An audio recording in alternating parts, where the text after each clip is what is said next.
ganitabo this week eh. Maulagi Pero dagan sige, itabo. We'll see. grabe. Grabe ang sabay stress sa kagan tao na syempre as early as now murag read about the prospects ano ba of 2022, what's gonna happen if the wrong person takes over. The gains that for the last 5 years ano, I mean especially uh, peace and order, that's a big Mao. worry kay You kabalo have the pa. link na ba? I'll Yeah. Oh yeah, hold on. Okay, time's up. Time's up. Link. Ay. Uh-huh. Okay. Hmm. Pop beans. Right.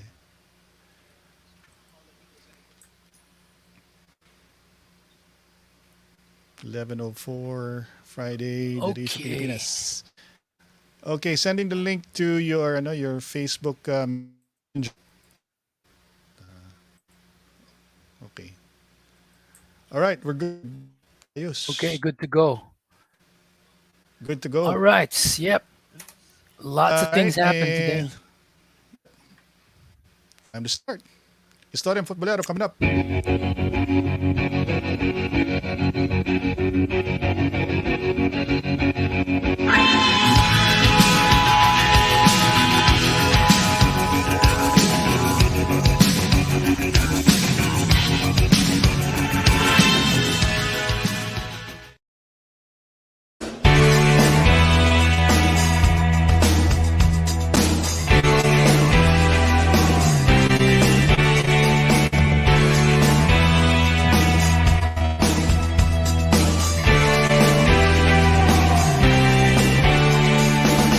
Good evening, ladies and gentlemen. Magandang gabi po sa inyo lahat. Welcome to ni Ron Poble.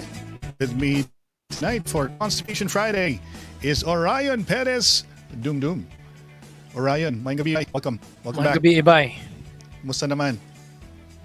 Hawks lang ba? Medyo busy lang gani ha. Pero Lagi? nanata din eh. Dagang meeting, no? Okay. Uh, Well, ladies and gentlemen, remember, just keep on sharing and sharing para dumami ang mga nanonood. Okay? Yeah, actually marami na ngang nakikinig ngayon or nanonood ngayon Orion sa ating on some of our pages. Actually, gusto natin batiin sila Lorette Takita, John David, Gigi Plays from our YouTube channel, si Maki Carcamo, Mark Mingo, Kay Balse, si Chon Hong, Lizette Bantilan, Sara de la Plaza, you have John David, si Lorenzo Pescador, Pierre Jimenez, Ortega Pau, Beth Renesvic, Beth, si Paul Apana, Eugene Somera, Ronald Ignacio, Elizabeth, and Nika are also listening as well. Thank you so much for watching. Si Beth Renesvic is watching all the way from Norway. Thank you so much for watching. Ating mga OFWs, welcome to Istoryang Futbolero. So the big news, Orion, this week is the COCs. People were waiting for with bated breath. At syempre, yung pinaka-inaabangan nila ay si Inday Sara kung anong gagawin niya. Kung tatakbo ba siya pagka-presidente. Mukhang malabo dahil walang nangyari. Nag-antay ang mga tao, including myself, the whole day. There were grabe ang chismis talaga, Orion. Talagang yung information coming from different people. Salungat, no? Medyo talaga. There are still, I mean, okay, hindi tayo pwede magsalitang tapos eh. Kasi, di ba, marami pong pwedeng mangyari. Marami pa naman. May, may saving grace tayo kasi pumasok si Bato eh. si General Bato ang nag-file ng COC. Ang nakakatuwa pa dyan, nung nag-file siya ng COC pagka-presidente, suot niya ay HNP na t-shirt. HNP, oh. Tapos PDP Laban na nakasulat. PDP Laban na nakasulat. Pero Tapos t-shirt niya, HNP. So which it's parang an indicator of the possibility, di ba? That there might be a substitution. That there might be that, right? Pero Orion, and it can go in different ways because there are two of them who are in the exact same boat. Because both General Bato and Senator Bongo are both incumbent senators with still a remaining unfinished 3-year term. 3 years. So 3 even if they years. lose this election, they will They'll be able still to be there. continue their term Yes. until 2025. Yes. So they No? still have that extra 3 years. So essentially, they don't really need to run. And it's very possible that they can do this to give way to two possible candidates. I mean, it can go many different ways, right? Because there is still that possibility, of Bato giving way to Inday Sara, right? There is that possibility of Bongo giving way to President Duterte to run as Yeah, vice president. That is still a possibility. That is alam still a mo, possibility. Pero Diba? honestly, Orion, I just have to manage expectations. Alam mo yung kasabihan na to manage expectations, diba? Of course, of course. Sir, I think the best way to go about it, and I'm talking to some of our viewers who are very supportive of Sara Duterte and who have been waiting for the longest time that she'll announce that she's gonna run for president. Ang masasabi ko lang talaga, Orion, is sa tingin ko, let's look for options mo na at this point. Habang hindi pa nangyayari yung gusto nating mangyari na siya ay sa bandang huli ay tatakbo, dapat meron tayong plan B. Yung mga dilawan nga may plan B, dapat tayo meron rin, di ba? Alala mo 2016, nung alam nilang hindi mananalo si Mar, talaga sinigurado nila na manalo si Leni. Kasi gustong-gusto nilang na kung sakasakali, pag natanggal nila si Presidente Duterte on his second year, ay siguradong show-in kaagad si Leni, di ba? Yun yung plano nila eh. Kaya mapapansin ninyo, the whole time, wala silang ginawa kundi siraan ng gobyerno at naghahanap sila ng paraan para i-impeach si Presidente. At si Leni, wala nang ginawa kundi bumanat kay Presidente, which is unheard of a Vice President to do that. Di ba? With an incumbent President. So, ngayon, we should be wiser when it comes to our expectations, lalong-lalo na dito sa pagtakbo ni Sara. Kasi ang feeling ko kasi, Orion, I don't want to be parang a party pooper or anything like that. Kasi si Sara kasi walang pag nagsalita yan talagang may Walang dalawang salita. Walang dalawang salita yan eh. Talaga siya pag nag-decide siya. Kaya nga doon ako nabilib sa kanya, Orion, dahil kahit na anong pressure sa kanya ng kung sino-sino mga politician na pumunta ng Davao, bisitahin siya over in the last few months since last year. Yung mga bigwigs to malalaking pangalan. I've seen photos of, actually people have sent me photos of all these politicians who went to her office. Even showing their t-shirts na Sara for president, mga showing their support. And I'm sure that people have been asking her do you want to be part of her campaign? And for her to resist the temptation, kasi everybody's kissing her ass, and to say no to all of them, it's such parang wow, ang galing ng babae na to. Nabilib ako lalo, Orion, di ba? Kasi kung ibang politiko to, Orion, matagal lang umuo yan. Wala pang siguro, hindi na magdadrama yan. Sabihin na kagad ni Sara, tatakbo ako ng pagka-presidente. Why not? Number 1 sa survey, anak ng incumbent president na sobrang popular at merong momentum. People are looking for, they want to continue the Duterte governance. Bakit hindi niya kakagatin yun? Ibig sabihin, hindi siya gahol sa kapangyarihan. Hindi niya kailangan yun. Ang sa kanya, iniisip niya, kaya ko ba itong gawin? Yung responsibilidad, ready na ba ako? So kung meron man siyang reason for her to hesitate and say no, that means she really thought about it and then decided, notwithstanding how many people have been pressuring her to run, na I have to do the right thing. If I can't do it, I have to tell them that I can. Right?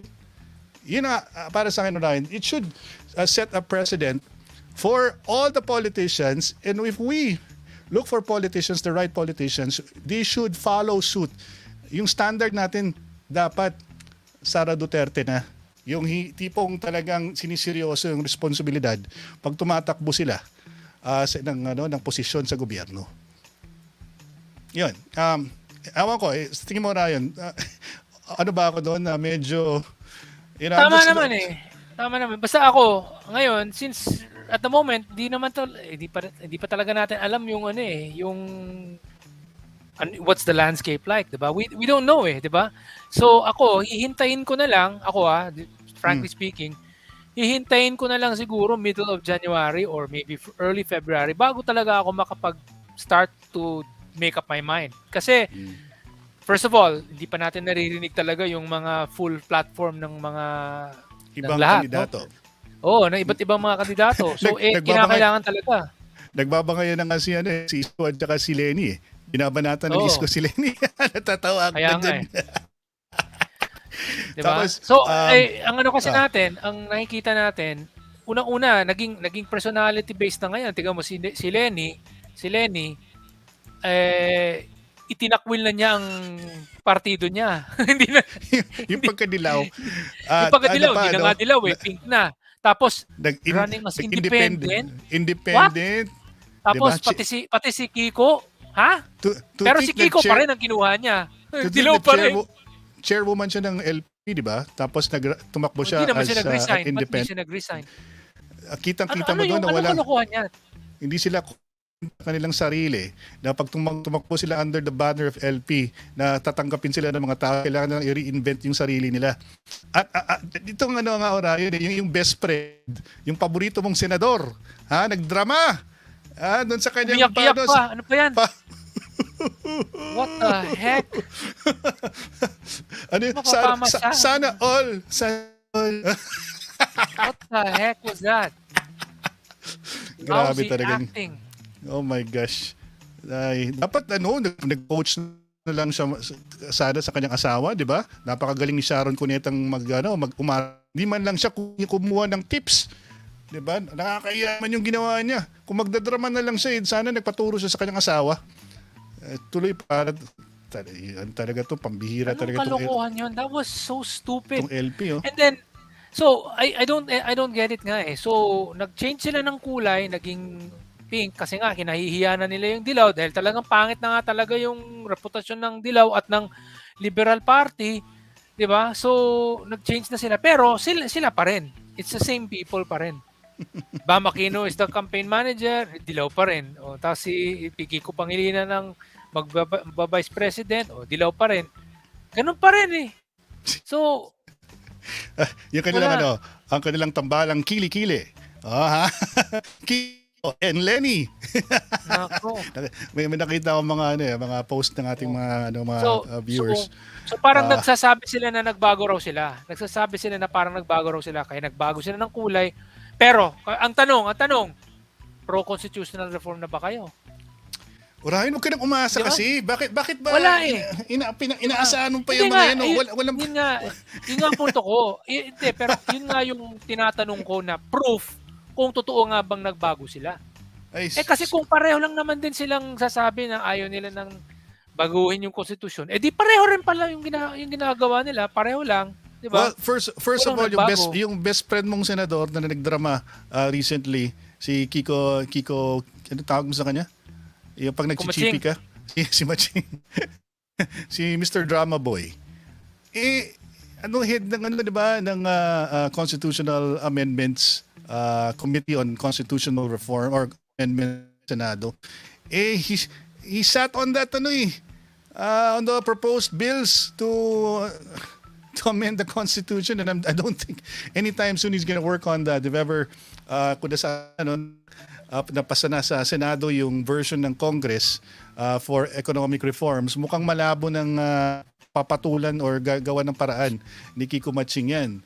So, asa ka pa, Orion. Yun ang problema dyan. Pero ito nga, Orion, we have to move forward and talagang anticipate natin yung mga pangyayari. Kaya nga yesterday, we started creating a list, Orion, of senators we should vote for. Not only senators we should vote for, we should also create a negative list of party list, yung Makabayan Block, yung mga senator na walang kwenta, ay dapat ilagay natin doon sa negative list para yung mga tao matandaan nila yung mga pangalan na yan na hindi nila dapat botohin sa 2022. Anong tingin mo, Ryan? Game ka ba dyan? No, dapat lang kasi ang magiging labanan talaga ngayon is sa Senado kasi it's always traditionally been the Senate where any reforms for the changing the constitution do not happen. So usually nangyayari almost all the time ni GMA doon sa lower house isinusulong nila ang constitutional reform. Gusto na nga nilang maging bukas sa pagpasok ng foreign direct investors at maging federal parliamentary noong 2005. Pumasa na yun sa sa lower house pero sa Senate wala. So ang Senate talagang kailangan natin. We need to have good senators who are pro-constitutional reform. I know that Gibo is for constitutional reform. So he's on my list. Anyone else who is for constitutional reform should be on your lists. And those who are against it, anyone who is against it, cross out. Ganun lang kasimple. Okay. Para sa akin, Okay. yun talaga ang batayan ko. Sige, Orion, wag kang mag-alala. Baka by next week meron na tayong listahan talagang pwede nating tingnan sabay. Tapos, busisiin natin at pag-usapan natin mabuti kung sino sa kanila ang sa tingin mo ang makakatulong. Actually, meron ako nakitang listahan, Correct Movement. Kaso medyo alanganin mga bros from Correct Movement. Itong sinali nyo si Kimbo. Alam ko, siya, proponent siya for constitutional reform, no? Pero problema kay Kimbo, balimbing. No. We have several. So you have to remember, kami sa Correct Movement, we're composed of so many different people. Right. Our page has so many different admins. And I am not able to just say, hindi pwede si ganito. The fact is, Kimbo is pro-constitutional reform and that alone is a reason to include her. The reason why we do not have this si ganito pwede, si ganito hindi, pero para sa amin basta pro constitutional reform ini-include namin kasi ang style ng Senado is you have multiple votes, di ba? So you're not going to choose one and then not the other. You can choose several different people.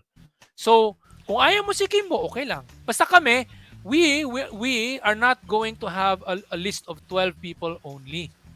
We are going to have a list of as many people that we can include who are pro-constitutional reform. Ganun lang yun. Yun lang point namin. Ayun yung picture, pinost niya ni Sunny Trillanes, yung ating dating senador. Yung hindi pinansin ng kanyang sariling partido kahit na pinipresentan yung sarili niya na maging vice president at or presidente ng bayan ay hindi siya pinansin. Pero ayun, nag-meeting silang lahat at ang napansin ko nga sa bandang huli ng listahan. Kasama siya dyan kasi nga LP siya eh. So LP talaga siya. She's LP. She's LP. Okay. So Stella Kimbo, ganito ang aming, yung dun sa loob sa Correct Movement na page na naglagay ng pangalan ni Stella Kimbo, based yun dahil sa pagiging main proponent niya nung pagtanggal ng 60-40. So, bilang pasalamat doon sa malaking effort, siya yung co-author siya dun sa RBH2 eh. So, isa siya sa mga prime movers ng RBH2 eh. So, at least si Stella Kimbo is one of those few LP na naniniwala sa original aims ng LP. Alam mo ba, Ron, na ang original LP as in yung unang itinatag ang LP after World War II, ang gusto nila ay buksan ng ekonomiya. Magkaroon ng federal parliamentary. Yun yung original na LP, ha? Okay? Kasi ang Nationalista Party, yun yung partido ng mga mayayaman. Yun yung partido ng mga oligarchs, ng mga landowner dati. I'm talking about a history. I'm talking about a history. Okay? Pag-usapan muna natin ang history kasi yun yung importante. Where did it come from? Okay? So sasabihin ko, originally, ang Nationalista Party ay partido ng mga landowners. Yun yung dati. partido ng landowners, partido ng oligarchs dati, ang nasyonalista.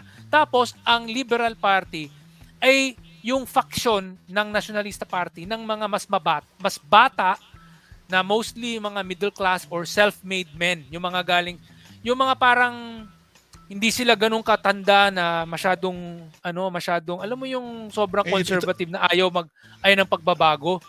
Kung sa Orion, Downton Abbey pa ituloy yon, mo. Ituloy mo kung yung explanation mo, pero sabihin ko lang, isingit ko lang ng sandali. Itong literal nakikita ninyo ay picture kasama si Mayor Inday sa opisina niya sa Davao at nandyan si Stella Kimbo. So, yun ang pinagtataka namin. Bakit nandyan siya sa Davao at saan siya dito? nagpapak... Sino siya Ayun, dito? katabi nung isang ng isa sa mga mayor. Ano yung kulay ng suot niya? Ito ba yung naka-green? Sino ba siya? Ito yata Hindi ko Oo, ito. Itong pantalon niya yata. Anyway. Yung naka-green? Anyway, so ang punto ko, yun nga, sa correct movement, wala na kaming pakialam sa mga personality eh. I mean, I hate to say it because we're essentially, correct movement is purely for constitutional reform. Whether we like it or not, constitutional reform is the one and only thing we are fighting for sa correct movement. So, naghahanap kami ng sino man yung mga magsusulong ng constitutional reform. And if Stella Kimbo was proven to be one of those people, at least sa lower house, na tumulong doon, then some of our members feel it right to promote her as a candidate who is pushing for it. So it doesn't matter anong niya, kung mag-independent siya or whatever, basta we know that she was serious about pushing for constitutional reform. Okay, so that is enough for us. For us, because we are not a DDS page, we are a constitutional reform page. That's the reason why we're going solely and strictly and purely with constitutional reform in mind. So anyway, regarding Stella Kimbo, the original Stella Kimbo is one of those few remaining LP people that adheres to the original aims of the Liberal Party. As I was saying earlier, the history of the Liberal Party is that it came as it was formed as it was a faction. It was originally the younger faction of the Nacionalista Party, because before we used to have what was essentially parang like a one-party system, Nacionalista. A Nacionalista Party was generally the rich landed elites, usually the oligarchs, the landowners, the hacienderos. Okay, then the Liberal Party was the members of the Nacionalista Party who are usually younger, a bit more self-made, not as rich as the landowners. If we were to look at Downton Abbey as an example, I think you can understand the Downton Abbey allusions, no? So, if we talk about Downton Abbey, you would have people like the Butler Carson, the Countess Dowager, si Violet, and even Robert, no, the Earl of Grantham. They are conservatives. Okay, so parang they as much as possible want things to be the way they've always been. At least si Robert is slightly more moderate among them. Violet and Carson don't want changes. Diba? They want things to be the way they've always been. Now, their cousins who are middle class, sina Isabel and Matthew Crawley, they were middle class. They are liberal. But not liberal party of the Philippines right now. They are liberal in the British sense na gusto nila ng capitalism, gusto nila ng mga yung mga aangat ka based on your merit. 'Di ba? Now, si Branson, nung bago siya naka-marry into the family, socialist siya dati. Sinn Féin pa nga siya eh. Sinn Féin. So talagang medyo far left siya dati. But sina tawag nito, si Matthew Crawley and his mom, Isabel Crawley, they are middle class. They are centrists. And that's the original orientation of the Liberal Party. The original Liberal Party as it was originally intended to be by the original founders. Now, Stella Kimbo is one of those few that adheres to that, which is classical liberalism, which is meaning open to foreign investors, business, pro-business. That's the original Liberal Party. Along the way, things changed in the Liberal Party because of Noynoy Aquino. So in 2010, nagbago yung plataforma ng Liberal Party, tinanggal nila yung original aims ng Liberal Party sa dati nilang website, which said gusto nila ng federalism dati, gusto nila dati ng parliamentary system, at gusto nila dati ng foreign investors. Binago nila yon, ginawa nila na walang mahirap kung walang corrupt. Yun yung ginawa nilang bagong plataforma. Tapos naging puro yellow, laban, etc. yung kanilang website.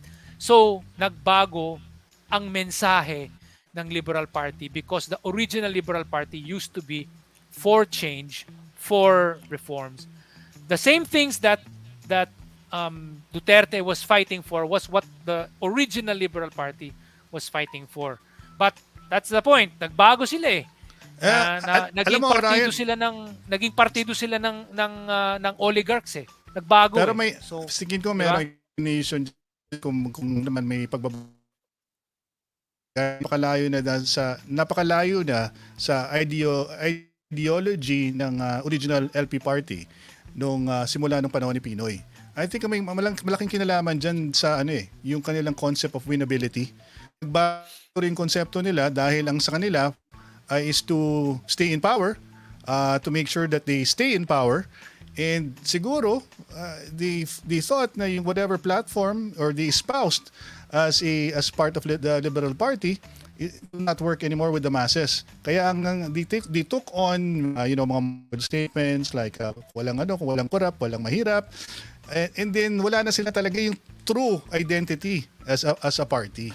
So I think that's the best explanation. At the same time, sabi mo nga, mga oligarchs na who are behind their funding and their support, the likes of Lopez who own ABS-CBN, ang the name of the game, ang kanilang ideology is money. Hindi na profit. Control. The Lopez, what's the Lopez family? The Lopez family that we have in the Philippines, they're not the Spanish Lopez family that has their own coat of arms. They have their new coat of arms kasi the Lopez family in the Philippines is actually originally of Chinese descent, and when they changed their surname to become Lopez, so it sounds Spanish, no? And then they took on their own motto, their own alam mo yung coat of arms. And yung coat of arms ng Lopez sa Pilipinas, the ABS-CBN family, is basically may shield na may sugar cane sa loob. Sugar cane. Tapos usually meron kang mga yung tawag nito yung parang motto, mga sayings na nilalagay dun sa scroll, 'di ba? Right. So usually Latin yan or Spanish or French, ganyan yung ginagamit. Ang kanila, ginawa nila, Gloria, Honor, Riqueza. Gloria, Honor, Riqueza. And you know what that means? So Gloria, glory, honor, and wealth. In a real European coat of arms, you never mention money.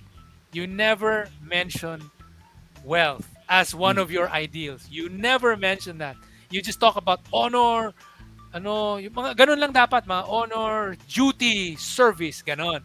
Honor, duty, service, honor, glory, service, something like that. Pero nilagyan nila glory, honor, and wealth.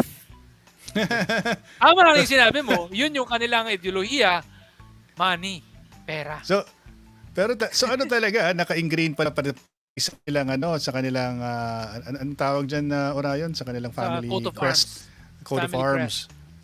That's crazy, no? Na yung kanila yung pagiging hangal ay talagang nasa kanilang personalidad ng kanilang pamilya. Nakakatawa nga eh, pero kasi nga usually kapag yung mga ganon, you never talk about money, you never talk about material wealth. It's always a family crest or a coat of arms is supposed to be about lofty ideals. Usually, mga ano yan, wisdom, truth, and Correct. mga ganun yun, courage. Ganun dapat. Hindi yung mga pera, kayamanan. Hindi pwede yun. Di ba? Ay, nako. Alam mo kung ano, buti nga, Uray, napapansin mo yung mga ganyan eh. Para meron tayong idea no, kung gaano kalalim nung kanilang pagkagahaman ng mga Lopez. Tapos ngayon, meron pa silang pag-asa na bumalik in case na magkaroon ng isang presidente no, na may simpatiya para sa kanilang pamilya. Ang sabi nga nila, mga delikado dyan, kunyari si Isko nga daw, kung pag nanalo si Isko, ay baka magkaroon uli ng prangkisa ang ABS-CBN or obviously si Lenny at saka si si Mr. Pangilinan. Problema talaga yan dahil syempre it only goes to you just need to lie low if you did something wrong here in this country, maglalay low ka lang at makakabalik ka rin sa dating gawi. 'Di ba? Yan ang problema sa mga ganyang sa ating sistema yung mga ganyang Orion, before kasi I believe we have allotted just a short time for our discussions, but I want to talk about si Madam Mocha. Kasi alam mo, yes. nakita ko yung photo kanina with Banat Bay at nag-ano nga sila, nag-file ng COC si Madam Mocha kanina sa PICC. So, alam mo, nalungkot nga ako nung 2019 dahil alam ko ang maganda yung pakay ni Ma'am Mocha eh. Kung nanalo sana siya sa Kongreso, marami sana siyang nagawa. At syempre kinikwento nila bakit daw ganito yung pangalan ng kanyang party list. Mothers for Change, hindi naman daw siya mother. Ang ganda ng explanation niya Madam Mocha dun eh. Sabi niya, syempre yung mother niya, tribute sa mama na nagsakripisyo para sa kanila. Syempre namatay yung kanyang father, di ba? Yung judge na father yes, at an early age. Pinatay ng mga goons dahil dating regional trial court judge itong father ni Madam Mocha at naulila. At ang mother niya nagka-cancer pa. So si Mocha had to become the padre para sa kanilang pamilya. At she had to earn her put money, food on the table. She had to go through and became a sexy star pa. She had to she formed Mocha Girls. Marami siyang pinagdaanan. Unbeknownst to most of these people na medyo misogynist yung ang point of view sa kanya, tingin sa kanya mababa dahil nag-sexy star siya. At sa tingin nila wala siyang kakayahan. Pero ang totoo diyan, Orayo, totoo lang simula nung nagtrabaho siya sa PCOO hanggang sa dito sa OWA as a assistant administrator, ang dami talaga niyang natulungan eh. So, kilala mo si Mocha Orion, di ba? Yes. It's got a lot to offer. Sa OWA talaga, sa POEA, marami siyang nagawa doon. Meron siyang malasakit. At sigurado tayo hindi siya corrupt, definitely. At marami siyang naitulong sa kausa ng constitutional reform. Malaki talaga ang tulong. Malaki ang tulong niya dito yung mga videos nyo, dati Orion, di ba? Yung mga ginagawa niyong videos. Tumulong siya, tsaka pati si Banat Bay at si Drew. Si Mocha talaga yung madalas diyan na talagang kaya nga dumami yung mga taong nakakaalam tungkol sa constitutional reform dahil sa tulong niya, 'di ba? Gumawa kami ng Reform Minute na Tagalog, masa style. Tapos nandiyan si Aris, kinuha nga ni na Mocha si Aris na tumulong sa kanila. And sumama din si Mocha mismo sa paggawa ng mga videos. Kaya naging co-presenter siya ng Reform Minute videos namin sa Correct Movement. Kaya napalaganap namin yung mensahe na bakit importante ang tatlong reforma ng constitutional reform. Correct. Dahil sa kanya 'yon. Kaya talagang laki ng tulong niya. Kaya iboboto ko ang party list ni Mocha this coming 2022. Yung Mocha, Mothers for Change. Paminsan napipik nga Orion kasi hindi mo maiwasan, magbasa ka tapos lumabas siya sa balita, di ba? And then lumabas siya dito sa mga yung mga social media pages ng mga broadsheets, kagaya ng at saka ng like ABS-CBN or TV5. And then pag binasa mo yung mga sa comment section, ang babastos talaga ng mga gago talaga ng mga trolls, no. Talagang minamaliit nila si Mocha, keso tapos 'di ba meron siyang kasamahan sa Mothers for Change. Yung dating volleyball player. Ano pangalan niya, mga kaibigan, I keep on forgetting her name. But very beautiful woman, and she was part of the presentation sa COMELEC. And nagsalita siya, and she introduced her partner, no, yung the second nominee for her party list. And pag tinignan mo yung comment section, paminsan hindi ka makapaniwala, Pilipino ba 'tong mga to? Ano ba anong klaseng ugali to? Ang tao ba ay hindi pwedeng umasenso or gumanda ang buhay or mag-improve yung kaalaman? Tapos queen of fake news daw si Mocha. Kailan ba naging fake news ang mga sinasabi ni Mocha? Siguro nagkakamali siya paminsan sa mga detalye ng sinasabi niya, pero it doesn't mean na fake news yung sinasabi niya. Hindi ba, Orion? Diba? Exactly. So, yun nga, ewan ko ba, masyado silang threatened kay Mocha dahil malakas yung following, maraming nagsusubaybay sa kanyang Facebook page, at siya talagang walang humpay na paninira ang ginagawa sa kanya. Kaya alam nyo, 2019, nagkamali lang tayo ng konti yata sa pagpatakbo ng kampanya ni Madam Mocha noong 2019. Sana ngayon ay natuto na. Siyempre sila Banat Bay at ang mga kasama natin na tumutulak sa kanya sa Kongreso. Wag na po niyong kakalimutan na alam ko minsan tinatamad kayo pag pumipili kayo ng mga party list. Tandaan na po ninyo yung party list ni Mocha, yung Mothers for Change, kasi sa tingin ko magiging asset siya sa Kongreso. Isusulong niya. Si Michelle Gumabaw. Yun ang kasama niya, no. Yun si Michelle Gumabaw. Thank you, Yolanda Martinez, no. Iboto po natin yung dapat as much as possible, as many voters possible. Sana piliin po ninyo yung Mocha for Change o yung Others for Change ni Mocha. Yun. Wag na tayong matakot na baka ang alam ko kasi nangyari last time. May ibang tao na natakot na baka kung akala nila na agad-agad mananalo si Mocha at baka mawalan ng kumpiyansa na baka mawalan ng suporta yung ibang mga party list na Duterte. Prioritize sila, nag-prioritize sila ng AXIS dahil kay Tulfo. Yan Tulfo. Pa. Pinasok nila doon. So, yun yung sumobra naman yung dami ng votes noon. Walang napunta dito kay Mocha. Ngayon, ang sasabihin ko, ibuhos natin kay Mocha. Ibuhos natin kay Mocha. Kasi si Mocha, proven na tumutulong yon sa constitutional reform. So, correct.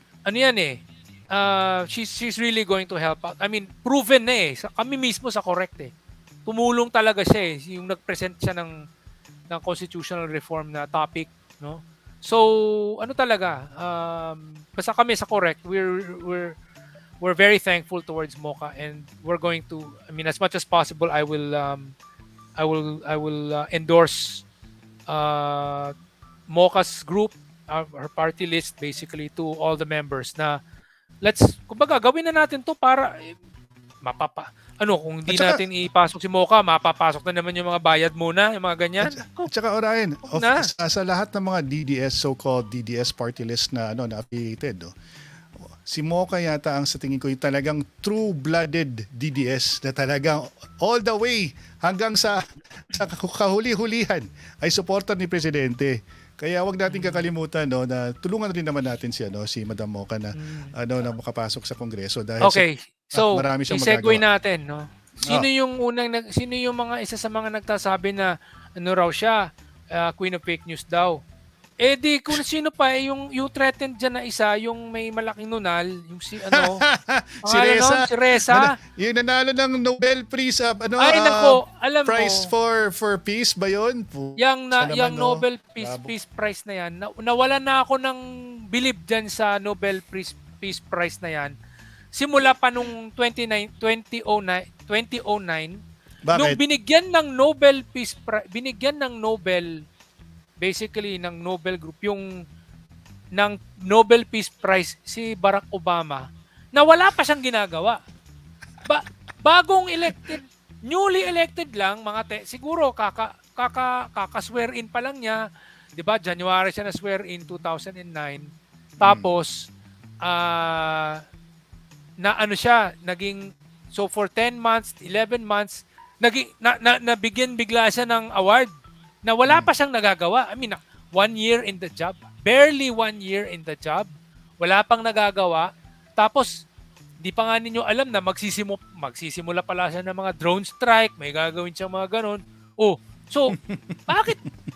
Kumbaga, buti sana kung hinintay nilang matapos yung termino niya, doon na lang sila nagbigay kung talagang totoong may peaceful siyang ginawa. Wala eh. Ito Taka 1 year lang nabigyan na siya.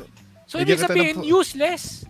Bigyan kita ng prueba. I understand where you're coming from, no? Pag sinabi mong about Ressa, tapos tsaka kay Obama na simula pa lang binigyan na kagad ng award na hindi pa naman pala siya dapat i-prove pa niya yung sarili niya, pero dahil nga siguro ay merong konting politika ang pag-award ng peace prize ng Nobel, ay naisip ka siguro it probably sounded politically correct to do so. You have the first American black president, and he seemed to project that image of change and sa Amerika. Hindi naman na fulfill yung promise na yun. Kaya nga ginasabi mo nga, marami ring pinatay itong presidente na to sa mga drone attacks dito sa mga drone attacks, di ba? Diba?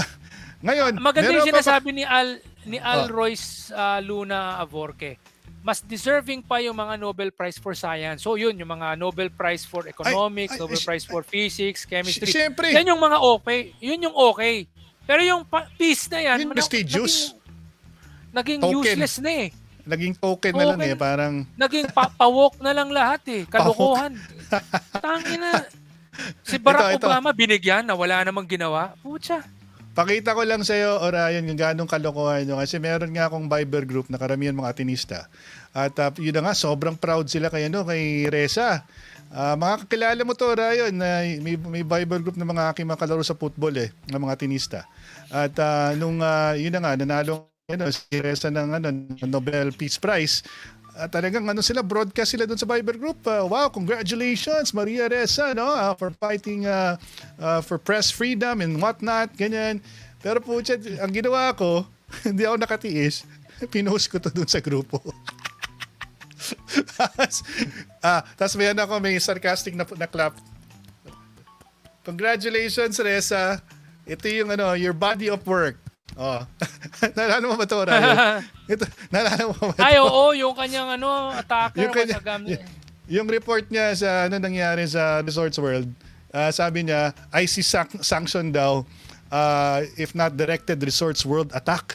So may terrorist attack pala sa 2017 to eh. Tapos only to find out, punyeta, addict, gambling addict pala yun. May problema sa... Nag-invento siya ng Di ba? Paano naging Nobel Prize winner yan?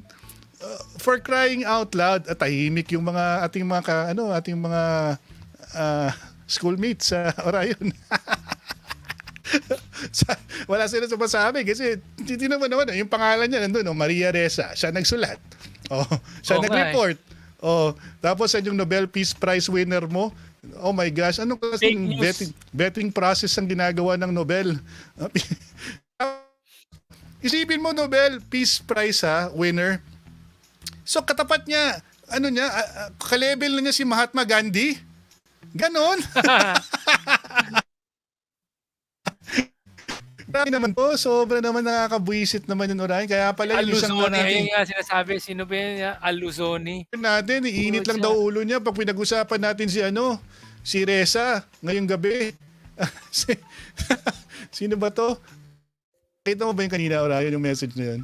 Sabi niya, please lang, huwag niyo nang pag-usapan si Ressa, iinit ng ulo ko eh. Sensya na, na-mention namin. Sensya na, anyway, may nagtanong about sa Nobel Peace Prize daw yung Prime Minister ng Ethiopia. Dahil yun sa peace deal with Eritrea. So yun naman, at least meron talagang nagawa. Si Ressa, wala naman nagawa for peace yun eh. Pucha. Wala naman nagawa for peace yun eh. Alam mo, kung narinig sana ng mga judge ng Nobel Peace Prize, yung mga pinagsasabi niya na kesyo daw siya, na war correspondent daw siya. Na wala pa naman siyang gerang pinuntahan. Paano kang magiging war correspondent kung nasa studio ka lang nagre-report? Abu Khair al-Luzoni. What the heck? Oh my gosh. Fake, Ang labo. fake news talaga. Ito si JB, kasama ko to dun sa Viber group na sinasabi ko, Orion, mga ating mga fellow at mga atinista na nandun na na kinakongratulate si Maria Ressa. Can she stomach what transpired or pakapalan na lang ng muka? Sabi ni JB. Tapos, sabi ni Al Roy Avorque, sa totoo lang, the only people deserving of a Nobel Peace Prize award are actual soldiers on the ground, actual mediators on the battlefield. Kasi ako pag iniisip ko, Nobel Peace Prize, Orion, kung buhay pa si Joan of Arc, nung nag-handout na sila ng Nobel Peace Prize, dapat siya yung siguro binibigyan ng ganyan kahit na di ba? Kahit na namatay na siya. Wala parang bumaba na yung kalidad. Parang kalidad ng ating politika sa Pilipinas ay kung yung mga tumatakbo ngayon ay karamihan walang kwenta. Orion, paano ba 'yan? So, important before we leave, Orion, I know you want to limit our conversation tonight on Istoryang Futbolero, but I just want to say though that hopefully by next week, Orion, if we can do this early, we can go over the list, both the list of senators that we want to support, and also the possible presidents that you think are the ones we should support now that we know that Sara might not run. Sino yung next best choice natin? Pursue the reforms that President Duterte has started already during his term. Okay? And then the senators who can help the president go about these reforms. Hindi na tama na yung mga trapo, for crying out loud, yung mga Gordon and mga the like, no? Tigilan na natin yung mga tao na yan. Huwag na natin ipabalik yan. Buti nga, parang magre-retire na yata yung favorite natin, Orion, yung mahilig matulog sa Senado Si Baboy. Si Baboy. Mukhang magre-retire tatakbo na lang yata ng local position sa Iloilo. At siguro magme-mentor na lang yun. Sabi pa nga nila, sana daw, isa na lang daw ginawang vice president ni Lenny. Kasi daw, at least may representation daw ang Visayas. Hello! Walang buboto nun sa Visayas. Nagpapatawa ba kayo? Diba? Lads, man. The only thing going for Kiko Pangilinan is his wife. Na syempre magiging crowd drawer yan. Pero ang problema, may pandemya pa tayo. So limited pa rin yung mga taong pwedeng pumunta sa mga sorting ganyan. Diba? So I don't think that's going to be an advantage. And I doubt that even that tandem, na kilikili tandem, ay mananalo sa 2022. So ang tanong dyan, Orion, BBM, Isko, Bato. Yan ang tatlong papapilian ng mga supporters ni Presidente. Sino sa tingin mo ang dapat pumalit kay Presidente na hindi mag-hesitate na itutuloy yung mga reforma at baka nga, Orion, masulong na talaga yung ating inaantay na constitutional reform. 'Di ba? Ako, I'm thinking siguro hindi kaya dapat hintayin na lang muna natin yung November 15. Sige, November 15. Para malaman natin yung I think what we can start talking about now are yung mga para sa Senado. I think that's easier to talk about. Pero yung sa presidential president medyo kulang pa. I mean, hindi pa tayo pwede magsalita ng tapos 'di ba? At for sure magkakaroon, malamang baka magkaroon ng possible substitution, magkaroon ng mga tao magda-drop off, but there will be, just like every election may mga magki-quit na hindi na lang ako magra-run, hindi na lang pala. Tsaka yun, doon din yung magpo-form sila ng kanilang platform. So until we really hear their formal platforms, we don't know what they really stand for, di ba? So but at least we know that among the senators, many of them, they already have said what they're Alam natin na itong si Chel Diokno is ganyan talaga, no, hindi talaga pwede. X yan, X. X. Joke, no, Eh, ayaw niya sa constitutional reform. Ay, wag di X ka. botohin. Bawal yan, Zero. bawal. Wag, Yan, wag bawal. bobotohin yung mga ganyang klaseng mga Ay, personalidad nako. na walang bayag. Orion, before we say goodbye, gusto ko lang i-promote mo na yung Game of Giants, no? Pwede nyo laruin sa Facebook. All you have to do is download the polycards of your favorite candidates and then, use them for your political post. And the best thing that ang aming in the hopes of you researching about your candidates kasi yun ang kulang ngayon sa ating mga botante, yung due diligence na tinatawag. To tell you more about the Game of Giants brought to you by Blueprint.ph, please check this one out. Kilala ang iyong politiko. Nagagampanan ba niya ang kanyang tungkulin? Binoto mo ba siya dahil magaling siya? O dahil kilala ang kanyang pangalan? Gusto mo ba siya dahil todo ang kanyang servisyo? O dahil todo bigay siya, kumanta at sumayaw sa entablado? Wala nang hihigit pa sa tamang kaalaman upang natin ang sarili kahirapan. Kapag sinuportahan mo ang tamang politiko, sigurado gaganda rin ang buhay mo. Dito papasok ang bagong online game na Game of Giants. Paraan ito na lumalim ang ating pagkakakilala sa mga public servant. Pataasan ng score. The more ang accomplishment, mas mataas ang ranking. Paano laruin? I-download ang mga polycard ng paborito mong politiko. Nakasulat sa polycard ang kanilang social media scores. Dito malalaman kung malakas ang hatak nila. Pero mas importante ay dito mo rin matutulungan ang kandidato mo sa pag-share ng kanilang accomplishments sa pamamagitan ng social media posts. The more factual information ang pinapakalat mo, mas malaki ang chance na tataas sa Game of Giants leaderboard ang kandidato mo. Simulan mag-post ngayon at itag ang blueprint.ph. Hashtag Game of Giants PH. The higher the engagement, the more chances to win. Get your polycards now by visiting blueprint.ph. Giant ba ang kandidato mo? Tara, laro tayo ng Game of Giants. Let's pick the right card, ha? The right people to serve us for a better Philippines. Yeah, pumunta na po kayo sa blueprint.ph at check out your polycards at mag-start na po kayo mag-research about sa inyong mga kandidato para sa 2022. Na alam na natin kung sino yung mga nag-file ng kanilang COCs ay pwede na nating talagang todo bigay sa Game of Giants sa Facebook. Alright? Help each other out.